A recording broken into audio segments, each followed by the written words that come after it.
নমস্কার বন্ধুরা, রকি কিচেনের তরফ থেকে সকলকে স্বাগত জানাচ্ছি। আবার একটা রেসিপি আপনাদের মাঝখানে শেয়ার করতে চলেছি, সেটা হলো আমলকির হজমিগুলি।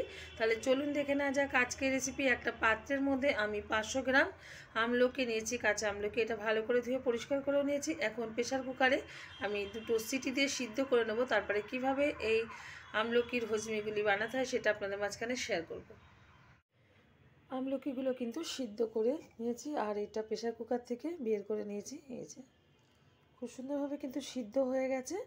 এখন আমি এই ভিতরের দানাটা ফেলে মিক্সিতে পেস্ট করে নেব ভালোভাবে। দানাগুলো আগে ফেলে দিচ্ছি, তারপরে মিক্সিতে আমি ভালোভাবে স্মুথভাবে একটা পেস্ট তৈরি করে নেব। আমলকির হজমিগুলিগুলো বানানোর জন্য একটা মশলা লাগে, সেটা আমি করে নিচ্ছি। তার জন্য ওভেনে একটা কড়াই বসিয়ে দিয়েছি, দিয়ে দিচ্ছি কিছুটা ধনে, গোটা ধনে ব্যবহার করছি। এবার একটু নেড়ে চেড়ে নেব গোটা ধনেটা।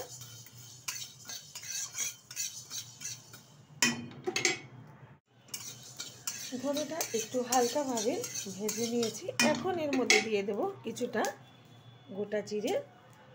এটাও একটু বেশ কিছুক্ষণ নেড়ে চেড়ে ভেজে নেব ধনের সাথে। এই মশলার ফলে কিন্তু এই আমলকির হজমিগুলিগুলো এত টেস্ট হয়। এখন দিয়ে দেবো এর মধ্যে জোয়ান। জোয়ানটাও একটু নেড়ে চেড়ে নেব।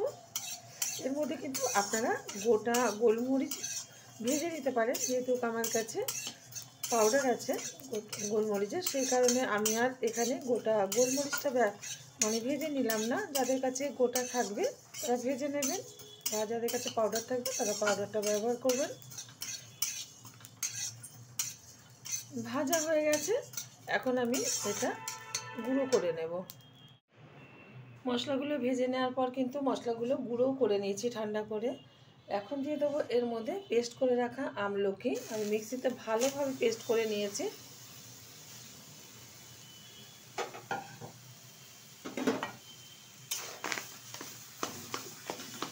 ভালোভাবে বেশ কিছুক্ষণ আমি যে এই যে জল জল ভাব আছে এর ভিতরে, সেটা আমি শুকিয়ে নেব।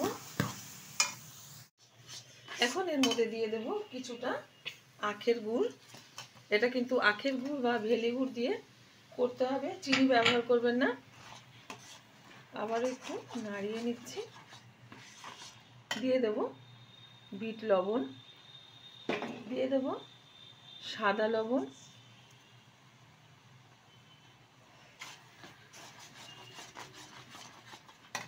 দিয়ে দিচ্ছি হিং কিছুটা। ভালোভাবে আমি মিক্সড করে নেব। এখন এর মধ্যে দিয়ে দেব কিছুটা গোলমরিচের গুঁড়ো, দিয়ে দিচ্ছি ভেজে রাখা জিরে, ধনে আর জোয়ান, দিয়ে দিচ্ছি আমচুর পাউডার। আমি যেসব উপকরণ আমি এখানে মিশালাম সবগুলো কিন্তু হজমের পক্ষে খুব ভালো। আর এটা কিন্তু সর্দি, কাশি, গ্যাস, অম্বল খুবই ভালো একটা ওষুধ পেটের পক্ষে। যাদের গ্যাস অম্বল আছে তারা কিন্তু এইসব বাড়িতে বানিয়ে এরকম করে খেতে পারেন। এটা কিন্তু ট্রেনে, বাসে সব জায়গায় বিক্রি হয়, প্রত্যেকেই ভীষণ ভালো চেনে। আর সেটাই আমি কিন্তু খুব সহজভাবে বাড়িতে আজকে করে দেখালাম। যেহেতু এখন শীতকাল, অনেকের বাড়িতে সর্দি, কাশি গ্যাস অম্বল হয়ে থাকে, তো তারা অবশ্যই আবার ট্রাই করবেন। আমার এই রেসিপিটা আপনাদের ভালো লেগে থাকে আপনারা অবশ্যই আমার চ্যানেলটিকে সাবস্ক্রাইব করবেন, লাইক করবেন, শেয়ার করবেন। আর খুব সহজভাবে একবার আমলকির হজমিগুলি এরকমভাবে বানিয়ে খেয়ে দেখবেন। আশা করি ভীষণ ভালো লাগবে। আর অনেক দিন কিন্তু এটা সংরক্ষণ করে রাখা যায়।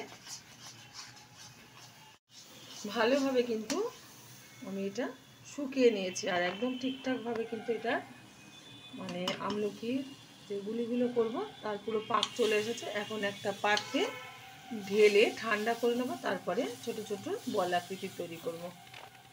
একটা থালাতে ঢেলে ঠান্ডা করে নিয়েছি। এখন আর এদিকে কিন্তু কিছুটা চিনি গুঁড়ো করে নিয়েছি আমি ব্লেন্ডার জারে। এখন আস্তে আস্তে করে আমি একটু গোল নেব, তার আগে দিয়ে দিই একটু চিনির গুঁড়ো। আর সুন্দরভাবে যে যেরকম সাইজ করতে চান গুলিটা সেরকমভাবে করতে পারেন।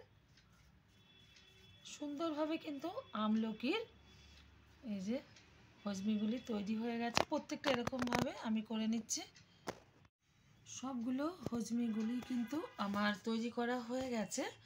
আপনারা অবশ্যই একবার ট্রাই করবেন। দেখা হবে পরের ভিডিওতে নতুন কোনো রেসিপি নিয়ে। ধন্যবাদ।